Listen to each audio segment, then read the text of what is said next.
There have been various times when I was absolutely fascinated with a given region of the world. I would dedicate myself to the local languages, politics, culture, history, literature, ecology, geography, geology, and art. Anything I could find on the place. This has included Europe, South America, the Middle East, East Asia, Central Asia, Argentina, Afghanistan, and China. I will add Japan and Vietnam to this in the future, along with other places. I had to read anything and everything I could about a place. I was fascinated with places and all that made up or was an influence on them. I have also read about the histories, cultures, and politics of virtually every region of the world, and I would think more than half the countries as well. South America was my third trip out of the country alone. I got the idea of traveling alone when I took my first trip. My first year of college, a bunch of us decided we would take a bus from the border of the US, from a Mexican city called Agua Prieta, to the city of Hermosillo, a number of hours south of the border. One of the guys on the college basketball team was from Hermosillo, and he would show us around there. We would then fly to Acapulco, which was a world-class destination at the time. Quite a number of people were going to do the trip.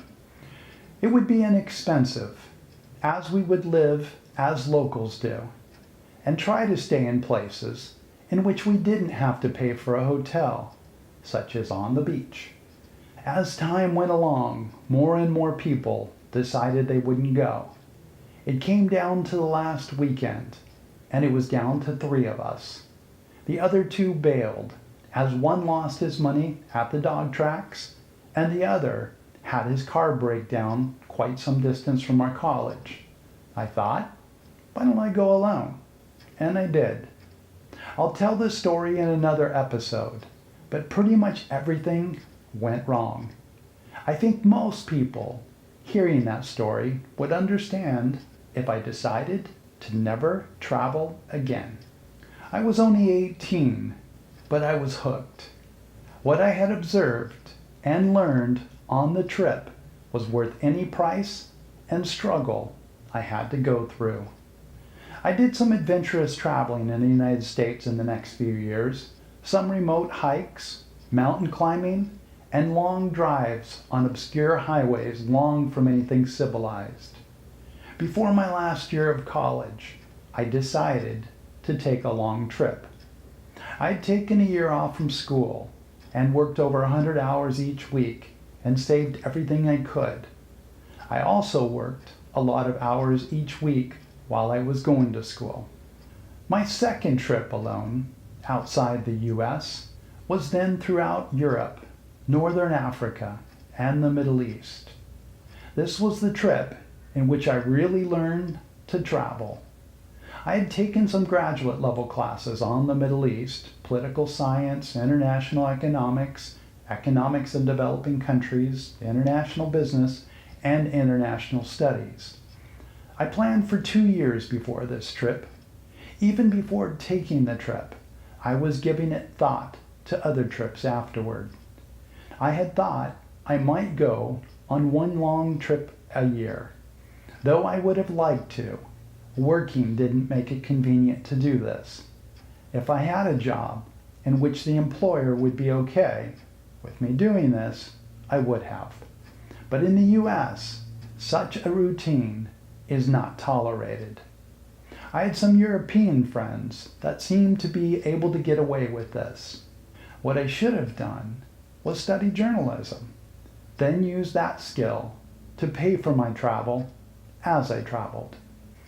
Had you asked me before this trip if I were going to travel much in my life, I would have said, yes, of course. But it wasn't until after this trip that it became my extreme passion.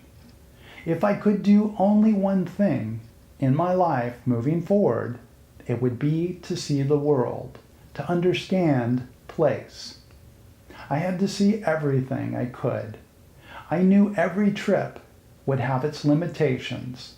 There would be areas that I would just miss because I didn't have the time to see.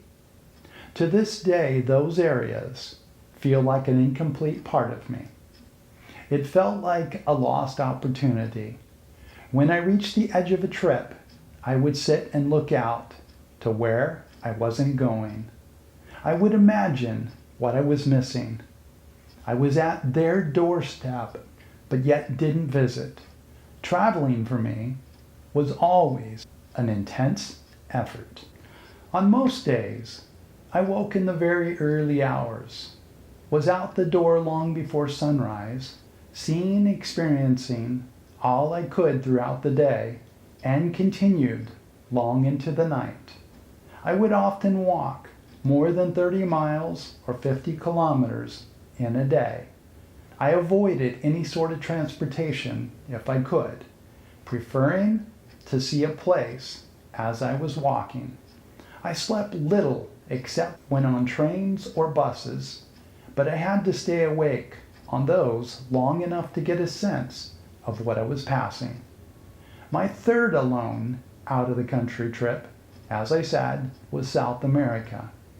The reasons to see South America were deeply rooted even in my infancy, and reasons to visit would continue to pile up throughout my youth. I will return to this in upcoming episodes. My next episode will be on how I planned for the trip to South America. Please subscribe and like, as that is how YouTube decides whether or not to recommend the videos to others. Thank you very much for watching, and see you in the next episode.